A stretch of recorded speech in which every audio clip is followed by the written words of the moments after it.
Welcome to doctor Shani's kitchen.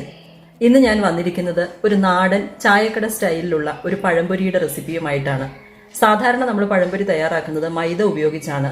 ഇതിൽ നിന്നും വ്യത്യസ്തമായി നമുക്കിന്ന് ഗോതമ്പ് പൊടി ഉപയോഗിച്ച് എങ്ങനെയാണ് വളരെ ക്രിസ്പി ആയിട്ടുള്ള നല്ല ഒരു പഴംപൊരി തയ്യാറാക്കുന്നതെന്ന് നോക്കാം. നിങ്ങൾ ആദ്യമായിട്ടാണ് എൻ്റെ ചാനൽ കാണുന്നതെങ്കിൽ സബ്സ്ക്രൈബ് ചെയ്യാൻ മറക്കരുത്. ഈ വീഡിയോ മുഴുവനായും കാണുക. ഈ വീഡിയോ ഇഷ്ടമായാൽ ലൈക്ക് ചെയ്യാനും ഷെയർ ചെയ്യാനും മറക്കരുത്. നമുക്കിനി പഴംപൊരി തയ്യാറാക്കുന്നത് എങ്ങനെയാണെന്ന് നോക്കാം. ഞാനിവിടെ ഒരു ഇടത്തരം വലിപ്പമുള്ള ഇതുപോലത്തെ 6 നേന്ത്രപ്പഴം എടുത്തിട്ടുണ്ട്. നന്നായി പഴുത്ത പഴം എടുക്കുവാൻ പ്രത്യേകം ശ്രദ്ധിക്കുക. പഴുത്ത പഴമാണെങ്കിൽ നമ്മുടെ പഴംപൊരിക്ക് നല്ല ടേസ്റ്റ് ആയിരിക്കും. അതുപോലെ തന്നെ പഴംപൊരി തയ്യാറാക്കാൻ ഒരു ബാറ്റർ തയ്യാറാക്കേണ്ടതുണ്ട്. ആദ്യം ഞാനിതിലേക്ക് 1.5 കപ്പ് ഗോതമ്പ് പൊടിയാണ് എടുത്തിരിക്കുന്നത്. പിന്നെ നമ്മളിതിലേക്ക് ഒരു 2 ടേബിൾ സ്പൂൺ പഞ്ചസാര, ഒരു നുള്ളുപ്പ്, ഒരല്പം കളർ കിട്ടുന്നതിന് വേണ്ടി ഒരു നുള്ള് മഞ്ഞൾപ്പൊടി, അതുപോലെ പഴംപൊരിക്ക് നല്ല ക്രിസ്പിനെസ് കിട്ടുന്നതിന് വേണ്ടി ഒരു 2 ടേബിൾ സ്പൂൺ അരിപ്പൊടി എടുത്തു വെച്ചിട്ടുണ്ട്. ഈ അരിപ്പൊടി നമുക്ക് വറുത്തതോ വറക്കാത്തതോ ആയ അരിപ്പൊടി ഉപയോഗിക്കാവുന്നതാണ്. അതുപോലെ ഞാനിവിടെ നമ്മൾ ബേക്കിംഗ് സോഡയോ അപ്പക്കാരത്തിനൊക്കെ പകരമായിട്ട് ഒരു 2 ടേബിൾ സ്പൂൺ ദോശമാവാണ് യൂസ് ചെയ്യുന്നത്.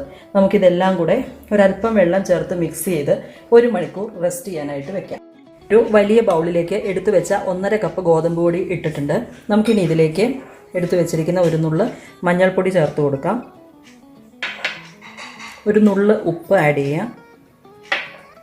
മധുരത്തിന് ആവശ്യമായ പഞ്ചസാര, നിങ്ങൾക്ക് കുറച്ചും കൂടെ മധുരം വേണമെങ്കിൽ ആവശ്യത്തിന് പഞ്ചസാര ചേർക്കാം. ഞാനിവിടെ 2 സ്പൂൺ പഞ്ചസാരയാണ് ചേർക്കുന്നത്. അതുപോലെ ക്രിസ്പിനെസ് കിട്ടുന്നതിന് എടുത്തു വെച്ചിരിക്കുന്ന 2 സ്പൂൺ അരിപ്പൊടി. ഇതെല്ലാം നന്നായിട്ടൊന്ന് ഇളക്കി യോജിപ്പിച്ച് കൊടുക്കുക. ഇനി ഇതിലേക്ക് നമുക്ക് എടുത്തു വെച്ചിരിക്കുന്ന ദോശമാവ് ചേർത്ത് കൊടുക്കാം. ഇതിലേക്ക് ആവശ്യത്തിന് വെള്ളം ചേർത്ത് നമുക്ക് ബാറ്റർ ഒന്ന് ലൂസാക്കി എടുക്കാം. ഒരുപാട് ലൂസായിട്ടുള്ള ബാറ്റർ തയ്യാറാക്കരുത്. നമുക്ക് ആദ്യം ഒന്ന് കുറച്ച് വെള്ളം ചേർത്ത് മിക്സ് ചെയ്ത് നോക്കാം.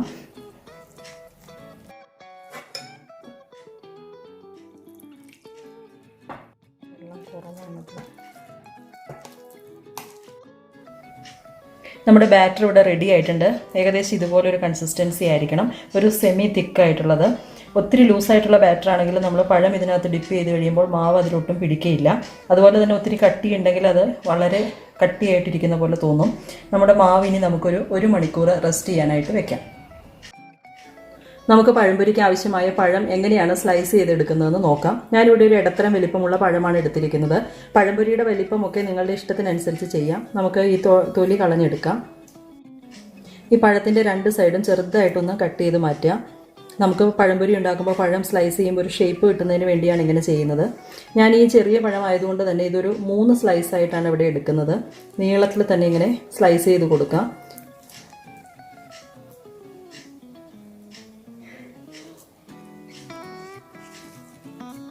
ഇത്രയേ ഉള്ളൂ.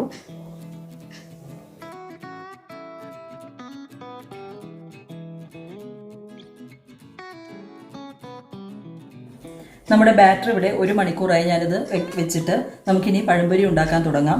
എണ്ണ നന്നായിട്ട് ചൂടായി വന്നിട്ടുണ്ട്. നമുക്ക് ഓരോ സ്ലൈസ് പഴവും ഈ മിക്സിനകത്ത് മുക്കി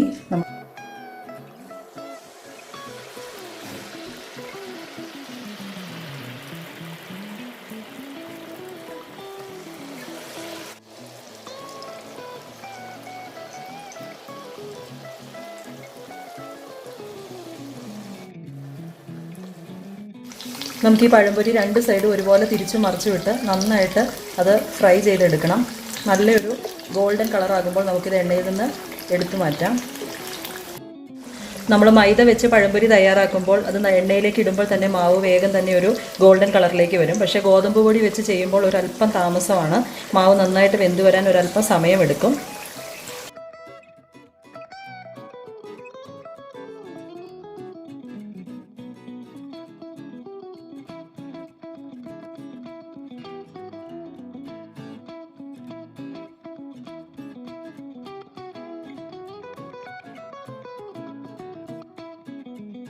അങ്ങനെ നല്ല ചൂട് പഴംപൊരി ഇവിടെ റെഡി ആയിട്ടുണ്ട്. വൈകുന്നേരം നല്ല ചൂട് ചായയോടൊപ്പം ഒരു അടിപൊളി ഈവനിങ് സ്നാക്കാണ് ഈ പഴംപൊരി. നിങ്ങൾ തീർച്ചയായും എല്ലാവരും വീട്ടിൽ ഇത് ട്രൈ ചെയ്ത് നോക്കണം. വളരെ ടേസ്റ്റിയാണ്, അതുപോലെ തന്നെ നല്ല ക്രിസ്പിയാണ്. ഒപ്പം മക്കൾക്ക് കൊടുക്കുവാൻ നല്ല ഹെൽത്തി ആയിട്ടുള്ള ഒരു പഴംപൊരിയാണ്. കാരണം നമ്മൾ ഇതിനകത്ത് ബേക്കിംഗ് സോഡയോ മൈദയോ ഒന്നും ചേർത്തിട്ടില്ല. വളരെ ഹെൽത്തി ആയിട്ടുള്ള ഇൻഗ്രീഡിയൻസ് മാത്രമേ ഉള്ളൂ. ഞങ്ങളെല്ലാവരും ഇത് ട്രൈ ചെയ്ത് നോക്കുമെന്ന് കരുതുന്നു. ട്രൈ ചെയ്തിട്ട് അഭിപ്രായങ്ങൾ എൻ്റെ കമൻറ്റ് ബോക്സിൽ കമൻറ്റ് ചെയ്യാനും മറക്കരുത്. നിങ്ങൾക്ക് ഈ വീഡിയോ ഇഷ്ടമായെങ്കിൽ ലൈക്ക് ചെയ്യാനും ഷെയർ ചെയ്യാനും മറക്കരുത്. Thank you for watching my video.